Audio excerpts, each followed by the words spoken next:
লাল মাটি আর শাল পিয়ালের জঙ্গল আর সেই শালের পাতায় মোড়া পোস্তর ভাপা যদি হয় তাহলে গরম গরম ভাতের সঙ্গে পুরো জমে যাবে। নমস্কার, আমি শ্রাবন্তী। আমার রান্নাঘরে আজকের রেসিপি শাল পাতায় মোড়া পোস্ত ভাপা।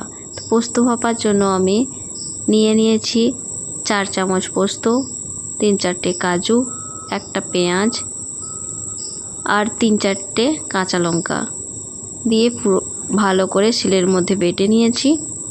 বেটে নিয়ে এবার আমি কুচানো পেঁয়াজ, স্বাদ মতো লবণ, হলুদের গুঁড়ো, সর্ষের তেল মাখিয়ে শাল পাতার মধ্যে ভালো করে মুড়ে ভাপিয়ে নেব। ব্যাস রেডি শাল পাতায় মোড়া পোস্ত ভাপা। লাউ পাতা বা কুমড়ো পাতা দিয়েও বানাতে পারো। তো বানিয়ে কমেন্টে জানাতে ভুলো না যেন কেমন হয়েছে আমার রেসিপি। Tata, bye bye.